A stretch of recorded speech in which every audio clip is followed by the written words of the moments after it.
And we back with another one, man. Back with Mr. Nightmare, man. 4 scary true Hoover. I said Hoover. 4. 4 scary true Uber horror stories. What the fuck is a Hoover, bro? Yeah. Yeah, bro. Yeah, I'm just gonna let the I'm just gonna let the video play, bro. Shout out to Mr. Nightmare, man. Woo! Let's go, man. I ain't gonna lie to you, bro. I ain't gonna lie to you, bro. I appreciate Uber, bro, cause I be getting Uber and shit sometimes, you feel me? But like it was a period of time, bro, where passengers was wilding, bro. Was wilding. I'm not even talking about just outright murdering the driver, bro. I'm talking about on some sick ass shit. Then right, being a driver, you have to worry about passengers, right? Then, if you are the passenger, you gotta worry about the fucking driver, because sometimes the drivers be on that sick ass shit. And then you had the motherfuckers that wasn't even Uber drivers, but they was just portraying themselves as Uber driver. Like they were just driving around, right? And looking at people standing outside, right? And telling them, hey, did you call it Uber? Hey, it's me, your Uber driver, right? And if they said no, they ain't calling no Uber. They was just like, okay, my bad, sorry. Wrong person, right? Drive off. And if somebody was looking for an Uber, right? And they just got in thinking that it was them, they was just take their ass to God nowhere, bro. Like, and they'll get away with it because I think an Uber driver told me that what they did was they would go home, right, and print out the Uber logo and the Uber and Lyft logo, right, and stick it on their fucking shit. That's why Uber got all of these extra precautions. Like, let's say if your Uber driver take a wrong turn or they go off the route, Uber would text you and say, hey, bro, you good? And if you don't text back, I think they'll call 911, but they got like a lot of PIN codes and shit. Like before you even drive off, put the PIN in, all that, check the license plate. They got like a lot of safety, a lot of safety shit involved in it now because people was ODing, bro. So I'm pretty sure out one of these 4 stories, one of these Uber drivers ain't really gonna be an Uber driver. I bet money on it. Let's go. Let's go. Back in 2020, when the pandemic was still causing all kinds of chaos, I started driving for Uber to make ends meet. I was laid off from my retail job and needed quick income. The thing about ride You know what I hate about that getting laid off shit, right? My job never got laid off, and I was doing construction, bro. I was building Georgia Tech new science center. We never got laid off. Look, that's a magic. If you never got laid off, right, and you work the city job, bro, imagine a whole city, bro, a whole major city. We're in the heart of Atlanta, bro. Imagine a whole major city, bro, and city blocks just empty. Nobody there, bro. Empty. Like, you can hear the wind whistling. That's empty, bro. That shit was terrifying. share gigs is you see all kinds of people, especially when you're working late nights like I was. There were awkward encounters, drunk passengers, weird conversations, but none of that compares to what happened one Friday night in October. It was a little after midnight, and I had just dropped someone off at a hotel near the outskirts of town. My app pinged almost immediately with a new request. Man, let me tell you something about that, right? Man, I had a Uber driver, right? This was when, like, man, it was like 2027, like, it was like 2018, I think, right? 2017, 2016, one of them fucking, right? Bro, I had an Uber driver, right? That was when I was living hotel to hotel, right? Bro, I had this thick-ass Latino bitch. That thick-ass Latino female, right? And she was like, damn, I never seen the inside of that hotel before. I wonder what it looks like. Bro, I was none the wiser, bro. I ain't gonna lie to you, bro. I missed every hit God threw at me, bro. I missed every hit. Bro, she was begging me to show her the inside of that hotel, bro. My dumb ass was like, nah, it was ain't that nice inside, man, but I appreciate the ride. You drive safe. Bro, what the fuck was I on that day?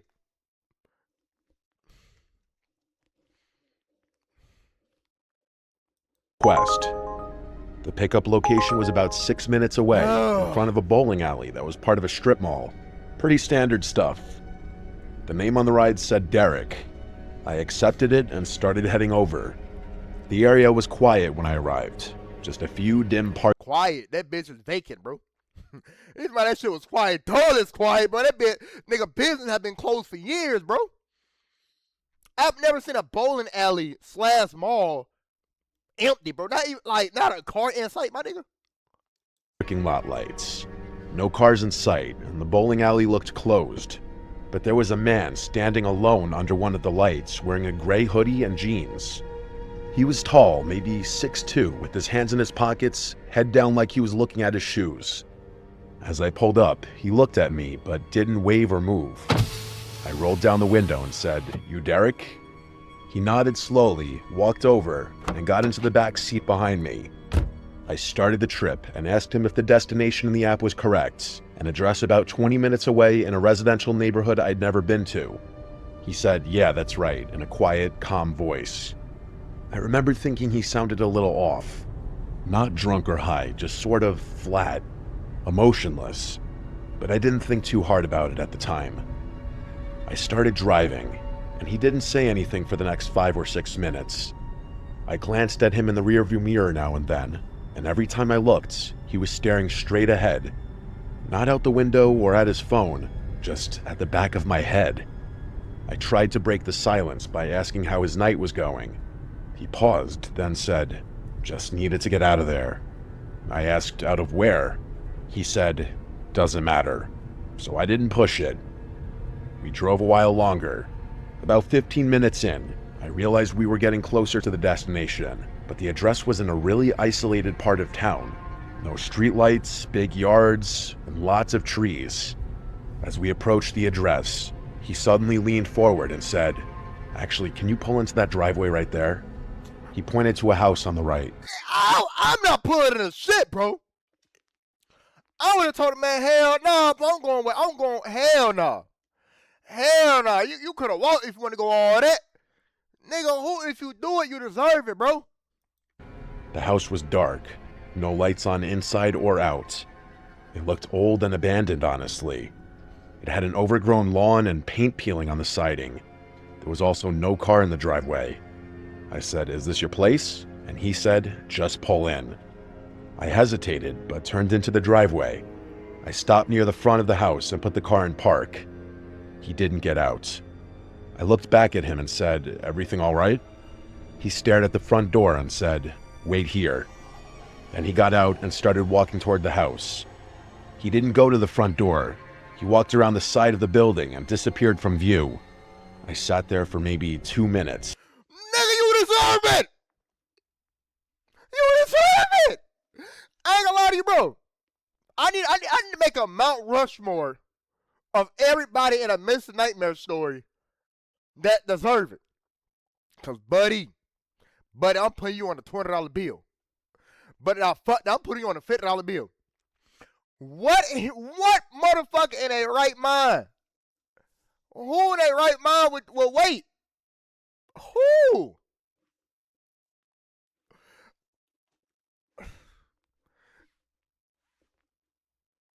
Bro, you deserve it, bro. Natural selection, bro. At all-time high eating good, bro. Trying to decide what to do. The ride was technically still going. I didn't want to drive off and get penalized, but I also felt like something wasn't. I would have got penalized. Fuck penalized. I would have got penalized. Bro, I'm telling you, bro, I would have got what I don't give a fuck.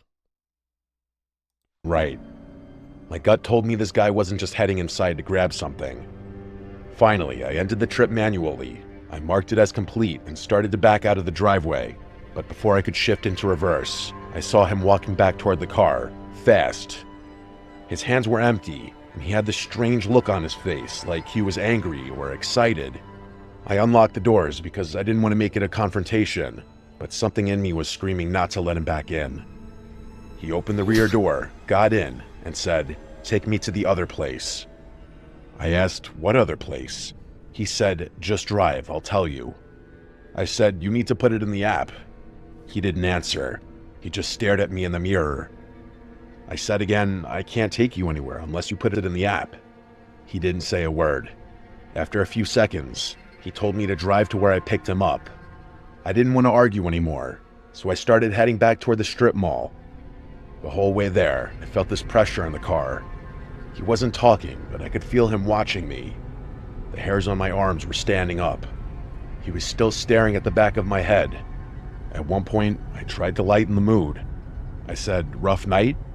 He replied, "You could say that." I asked if everything's all right, and he said, "Not yet."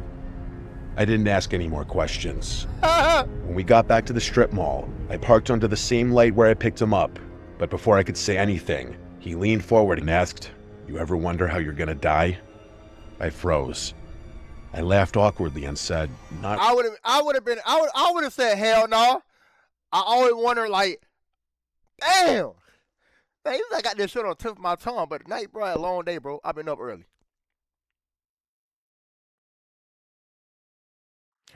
Damn. Rewind that back. Give me another trend, bro. Rewind that back. Rewind that back. I got it, bro. I got it. Rewind it back. Any more questions?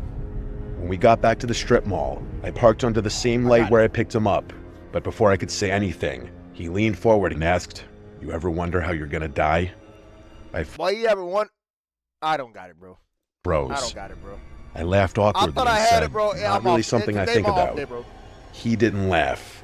He just leaned back in his seat, and after a few seconds, he said, "I think about it all the time." Then he opened the door and got out without another word. He didn't close the door right away. He just stood there for a second, half in and half out of the car. Then he looked at me and said, "You picked the wrong guy up tonight." He shut the door and walked off into the darkness behind the bowling alley. I sat there for a minute, too shaken to move. Eventually, I drove home. What's up with these pussy motherfuckers, man? I'm too shaking to move. Nigga, move. You want something to happen to you, bro.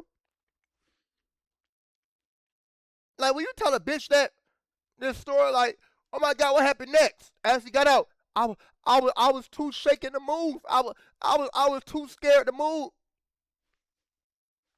Nigga, what? Constantly checking my mirrors. When I got home, I looked at the trip details again. Something was off. The name had changed. It no longer said Derek. It was blank. No name, no profile picture, no trip history. It was like the ride never happened. I contacted Uber support to report it, but they told me the trip data was unavailable. They said sometimes that happens if the app crashes or if the rider cancels midway. But I know what I saw. I know I completed the trip. I know the man got in and out of my car, and I know he said what he said. "You picked the wrong guy up tonight." I've never seen him again, and I hope I never do. But every time I get a ping in a dimly lit parking lot or have a silent passenger in the back seat, I remember that night. And I remember that feeling that something terrible could have happened. That maybe he changed his mind at the last second, or maybe he was never planning to do anything, just wanted to scare someone.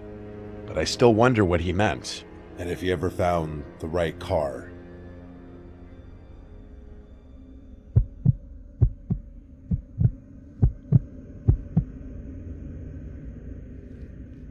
This happened in 2021 when I was driving for Uber full-time. I live in a city that gets a lot of tourists, especially in the summer, so rideshare gigs can be decent money if you're consistent. I worked mostly nights, partly because I'm a night owl, and partly because it's less traffic and better tips from drunk passengers coming back from bars. The night this happened, it was around 1:30 in the morning, a pretty normal Saturday night crowd. I had just dropped off a group of college kids who wouldn't stop yelling in the back of my car, so I was glad to get a request that looked quieter. The name said Chris, and the pickup location was a small side street just off downtown. The weird thing was, the pin was in kind of an odd area, not near any bars or apartments, more like near the back lot of an old strip mall. But I figured maybe it was just a bad GPS marker. It happens sometimes. I drove over and saw a guy standing at the corner, hoodie on, jeans, staring down at his phone. I pulled up and said, "Chris?" He nodded and got in the back without saying much. He didn't smell like alcohol or slur his words. He seemed sober and just really quiet. He didn't say hello, nor did he answer when I asked how his night was going. Some people just aren't talkers, so I didn't think much of it. I started the ride, and the drop-off was on the opposite side of town, 25 minutes away, in a suburban neighborhood I'd been to maybe once or twice before. The thing was, it was dark out there, like no streetlights in some areas. Pretty isolated. I noticed about 5 minutes into the trip that Chris had his phone out, but he wasn't texting or calling anyone.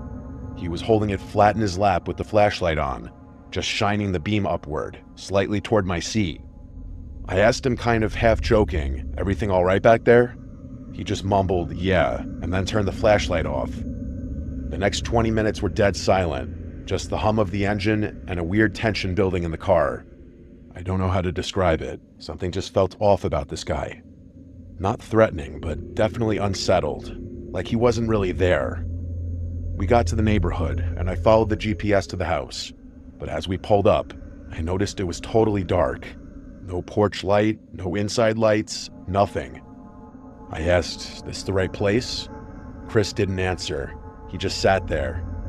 I turned around and looked at him. I repeated myself a little louder, saying, "Hey, is this it?" He stared past me out the window. I repeated myself one more time, and finally he nodded. Bro, I would have repeated myself one time, bro. I said, bro, I would have been like, bro, what the fuck? Hey, bro, you ain't hear me? Like, you ain't, like you don't hear me fucking talking to you? It's your place or not. You gotta go. It's our prime here, bro. The many stories, bro. Y'all don't be having no. Y'all be sounding like the right motherfucker to try. That's what I get out of these stories, bro. Y'all always come off as the right motherfucker to try, bro. Couldn't be me, bro. So I put the car in park and said, repeating "Have a good shit." night." He didn't move. He just sat there. So I asked again, "Are you good?" He finally reached for the handle and stepped out, but he didn't close the door. He just stood outside the car with the door open, facing the house. I sat there waiting. A few seconds passed, then 20, and then a full minute. I was just about. After a minute, I would have grabbed my shit. Hey, bro, close my door. Close my door, bro. Close that bitch, bro. I'm not playing with your ass, bro. Close my shit, bro. You know what? I lied. After we this your spot, this is location. All right, bro, get out my car. And nigga would have sat there looking stupid. I would have grabbed, "Hey, bro, get the fuck out my shit, bro. Close my door behind yourself." It would have been none of that. I would have hopped down with him. I would have put belt to ass to belt. I would have put knuckles to chin. I would have put knuckles to chin, bro. The fuck? I don't repeat, bro. I'll be damn if I repeat myself to another grown ass man. I ain't repeat myself to a female, not a man. If I say it one time, it better be done. It better, if I ask you a question, bro, it better get answered. If I tell you to do something, it better get done. The fuck, yeah, look, man, couldn't be me. About to say something when he suddenly turned around, looked at me through the open door, and said, "I need to go back." I blinked and said, "Back where?" He said, "Where you picked me up." His tone was flat with no emotion. I didn't know what to say. That was a 25-minute drive, and it wasn't like I could just reverse the trip. I told him he'd have to request a new ride, but he just stared at me. He begged me, saying, "Please, I need to go back." I told him again, "You need to request it through the app." That's when he said something that sent chills up my spine. He said, "I can't. They're not gone yet." My only response could be, "Who's not gone?" He didn't answer. He just stood there, still holding the door open, and I noticed he was breathing heavily. At that point, I started getting seriously uncomfortable. I said, "Look, I can't just start a new ride unless you request it." He stared for another second, then slowly backed away and closed the door. He walked toward the house, even though it was pitch black and looked empty. I waited until he got to the porch before I pulled off. The moment I turned the corner, I ended the trip in the app and started heading back toward downtown. A couple blocks down, I stopped at a 24-hour gas station to use the bathroom and get a drink. I parked at the side of the building, went inside, and came back out maybe 4 minutes later. And when I got back to my car, I felt like my brain short-circuited. Chris was sitting in the back seat, same hoodie and same expression. I thought I had locked the doors before going inside, but somehow he was in the back of the car. Now you thought you locked the fucking doors? Man, that's the least of your fucking concern. Nigga, you drove off. You walked to the front porch. You drove to a gas station. You go in, come out, he's in your back fucking seat.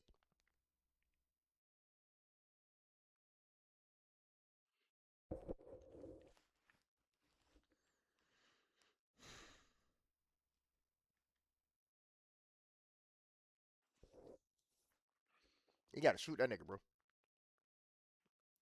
You gotta shoot him. It's only right. You got to, bro. You got to. You got to, bro. You got to. I opened the driver's side door and stepped back in slowly, keeping my eye on him through the mirror. "How did you get back in?" I asked.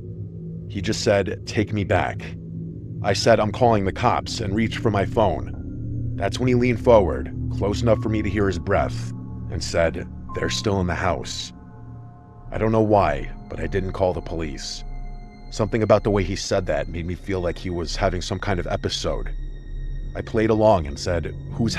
Bro, why aren't you questioning how he managed to even get to your fucking car? Like you, I'll rewind it. Wait, hold on, bro. Hold on, bro. I know y'all, a lot of y'all gonna be mad, bro. I don't give a fuck, bro. I know I'm not tripping, bro. I waited until he got to the porch before I pulled off. Okay.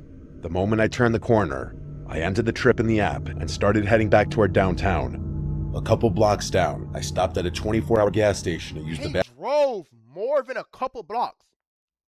He walked to the steps. He drove a couple blocks downtown. He stopped at a fucking gas station. He telling me that nigga managed to catch up to you and hop in your car? Bathroom and get a drink. I parked at the side of the building, went inside, and came back out maybe Parked in a fucking side, bro. 4 minutes later, and when I got back to my For 4 minutes! car, I felt like my brain short-circuited. Chris was sitting in the back seat, same hoodie and same expression. I thought I had locked the doors before going inside, but somehow he was in the back of the car. I opened the driver's side door and stepped back in slowly, keeping my eye on him through the mirror. "How did you get back in?" I asked. He just said, "Take me back." I said, "I'm calling the cops," and reached for my phone. That's when he leaned forward, close enough for me to hear his breath, and said, "They're still in the house."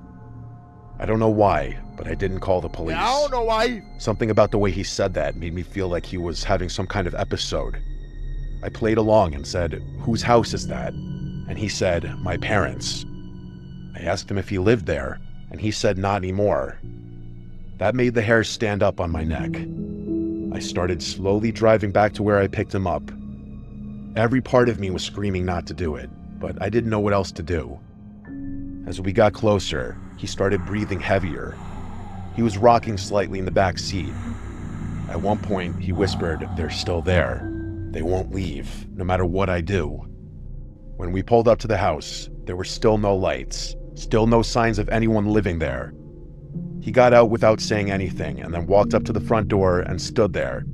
He didn't knock or anything, he just stood still. I waited maybe 30 seconds, then pulled away again, making damn sure the doors were locked. I drove 3 blocks, parked under a streetlight, and sat there for 10 minutes trying to process what just happened. I debated calling the cops, but what would I even say? That a guy got How will you do the same? Why will you do the same thing you did last time, but a shorter distance? into my car twice and said weird things? There was no crime technically as far as I knew, so I just drove home and didn't sleep that night. The next day, I reported the ride to Uber, and honestly, I regretted not reporting this to the police because the man might have been sick in the head needing help. I hope he didn't hurt anyone. Who knows if that house was even really his parents' house, or if he actually was just having a manic episode.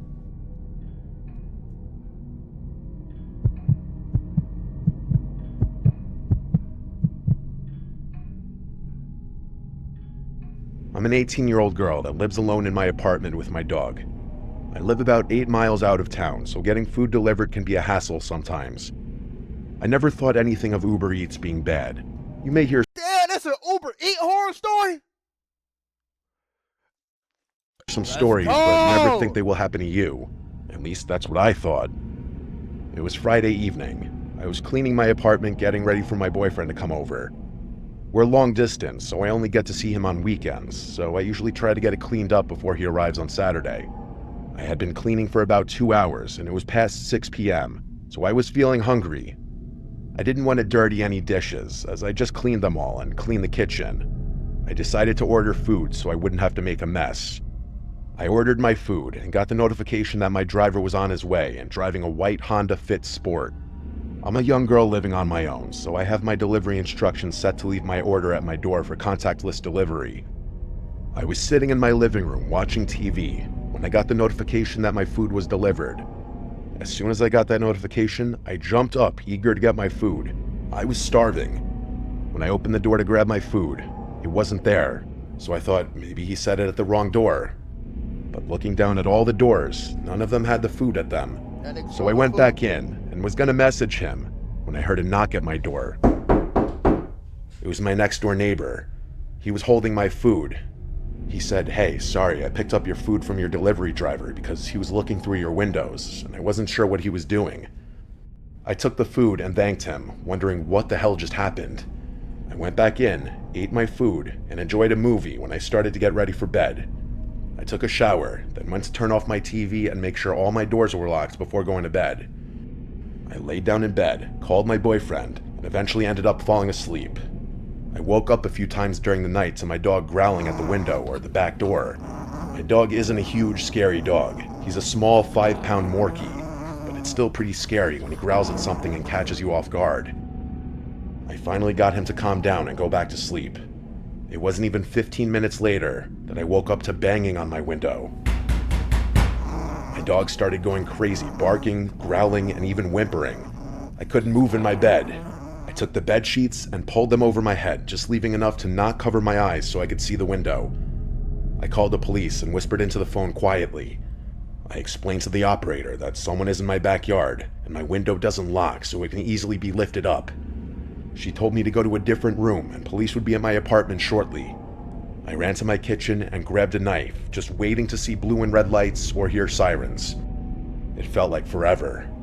I looked out the window of my kitchen. How'd you live in the middle of nowhere?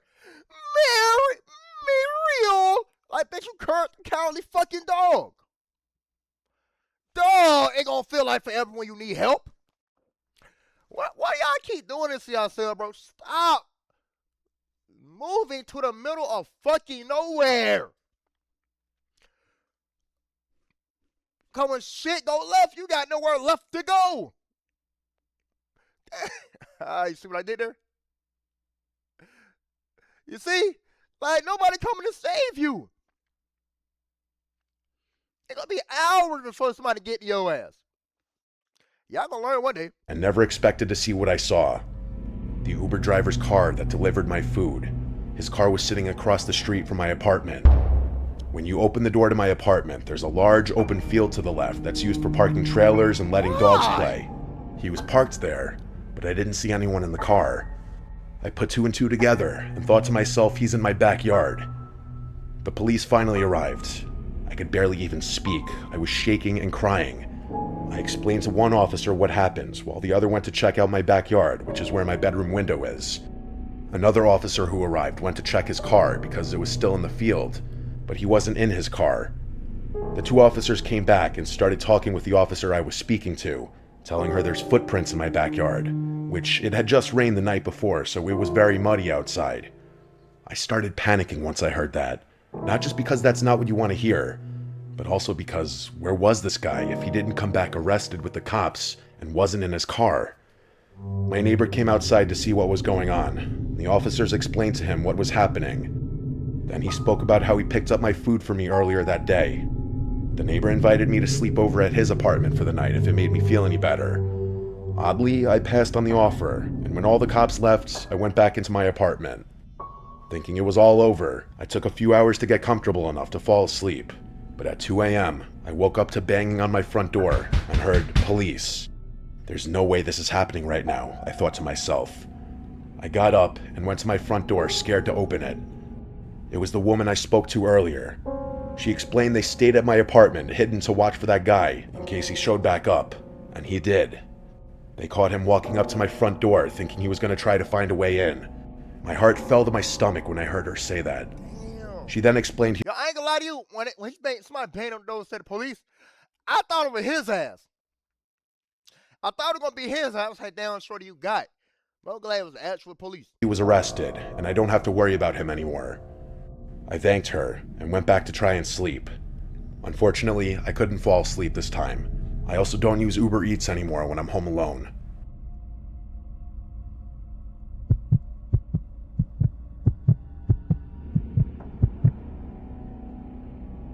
I was 26 at the time, and I'm male. I was in Washington, D.C. on a sort of vacation visiting my then fiancée. I'll call her Sarah for the sake of the story. I was visiting for a graduation she was having for her basic training. It was a big deal for her family, and she asked me to be there for it, so I said why not and booked the flight to be there. I'd be arriving about a week before the rest of her family, so she and I could have some time, just the two of us, before she would be busy with having all of her family there for the occasion. She stayed with me at my hotel during this time, and eventually we decided we wanted to go and explore some of the nearby historical sites that Washington had to offer. I'd never been there, of course, so the idea piqued my interest and we decided to do it. Once we arrived at our location, we spent about 4 hours walking around and seeing all the sights, from the Lincoln Memorial to the Washington Monument, the Congress Building, and even the White House. It really was a fun and exciting experience for myself to see all these places, as I had missed out on going on a school trip in high school to visit them. Sarah at the time seemed to appreciate my interest in them as well, and we really enjoyed ourselves. After we finally decided we had enough walking around and were ready to return to the hotel, we used the Uber app to call for a ride. We had used it earlier to arrive and had no issues, so we decided to just use it again for the ride back. Sarah made the request on her phone, while I sat down under some shade and waited. I was pretty tired from all the walking we did, and I could feel my body just ready to get back to the hotel for a long-needed nap. Eventually, after about 10 minutes of waiting, a car pulled up in front of us along the side of the road. Sarah motioned for me that this was the car, as the place they stopped at was not a parking spot or a place a car would just stop at on its own. I stood up and followed her to the car, where she opened the back door and stepped inside, asking the man, "Uber for Sarah?" And he gave a slight nod without saying anything. So I followed her into the car and shut the door behind me. Now looking back on this, I realized how stupid both her and myself were in doing this. We should have asked for the driver's name and verified the car was a match to the one on the app. I didn't have access to any of this myself, and she made the request on her phone, so it didn't really cross my mind at the time to do any of this. As we both sat in the back of the car, which was a gray-colored minivan, the driver didn't speak to us. I found this a bit odd, as any other driver I'd ever had would at the very least greet me once I entered or confirmed my name. But this guy, nothing. He started driving without acknowledging either of us, other than the nod he gave when Sarah asked him if he was our Uber. And I did pick up on how weird it was, but I was tired and didn't really feel like trying to engage with the man myself. I laid my head back and just closed my eyes. I then felt a tap on my arm from Sarah after what felt like only 5 minutes of the drive. I opened my eyes and looked at her, and she didn't speak to me. I could see the look on her face was one of worry, and it had me wondering what exactly she was concerned about. She then pointed to her phone, which was showing the route the Uber would take to drive us back to our hotel. It didn't take me long to realize that the way we were going was not the way the route had said. In fact, it was the opposite way. I could see Sarah's face drain with color shortly after, when a notification popped up on her phone saying our Uber had arrived, followed by a message from the driver asking where we were. My heart sank into the pit of my stomach. It was then I realized how dumb I was by not verifying the car and driver before we just both stepped in. The picture that was on Sarah's phone within the app did not match the driver, and I knew we had gotten ourselves into a situation. I slowly looked back towards the driver, but I didn't say anything. I didn't know what this man's intentions were, or what he was capable of, and honestly, I didn't want to find out. I just knew at that moment, I had to get both Sarah and I out of that car. I leaned forward and told the man that we had changed our minds and would be fine just being let out where we were in an attempt to get us out of the situation without alarming the man of what we knew. He glanced at me through the rearview mirror in the first actual acknowledgement of us he had given since we stepped into the vehicle. I caught his glance as he stared at me without saying a word in what felt like minutes, but was probably only 10 seconds. He didn't stop the car though. He didn't even say a word in response to me, and just kept driving the car as if nothing had been said. My patience had run out, and I knew whatever this man had in store for us wasn't good. I then did the only thing I could think of at that moment and reached into my pocket, pulling out my pocket knife. I flipped the blade out, and without wasting another second, I told the driver, "I know you're not our Uber driver. I don't know what your plan is here or what you think you're about to do to us, but I have a knife, and if you don't pull this car over right now, I have no problem using it." The driver's eyes quickly looked at me again within the rearview mirror, and I knew he could see the knife gripped tightly in my hand. He quickly pulled the van over, and I heard the doors unlock. Sarah and I wasted no time in getting out of that car as fast as we could. The moment we were both out, the man sped off. We quickly took a moment to gather ourselves as Sarah was having a panic attack, and I myself was still wrapping my head around what the hell just happened. Sarah quickly pulled out her phone and responded. I knew one of these stories was going to be about somebody getting picked up and it wasn't the driver, bro. To our actual Uber driver and informed him of our location and asked if he could come pick us up. The actual driver arrived within a few minutes, and this time we made sure it was the right one. We told him everything that had happened, and it was then that he informed us something that made the blood in my veins go cold. He told us there had been multiple instances recently where people were posing as Uber drivers in the area, as it was an easy way to find many tourists and people not from the area that wouldn't think twice about just getting into a car thinking it was a Lyft or Uber. Apparently, many people had gone missing, and they could only assume the worst. He told us both we were lucky we noticed when we did, and hadn't gotten further away from where we had been picked up, which was probably the only reason the man let us go, and of course the fact that I was armed. We made it back to the hotel without issue, and we quickly reported it to the police. We gave the best description of the man and the car that we both could, and the police told us they'd call us with any information they could find. We never heard back from them, so I assumed the man was never called. Why didn't you take a picture of the fucking license plate? Like, before I even did what I did with the knife, my camera would have been, my camera would have been up, would already be in my hand. Soon I would have got out, I would have filmed the license plate. Caught or found, and that worries me that he could still be out there doing this to others. Again, I realized how stupid we both were after all this, not verifying whose car it was we were getting into. But let this be a reminder to everyone. You should have just stabbed his ass. You should have just problem solved. Self-defense. Self-defense.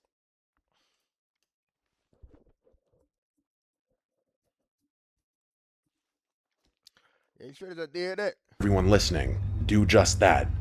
Always verify your Uber drivers, and always make sure you're aware of your surroundings.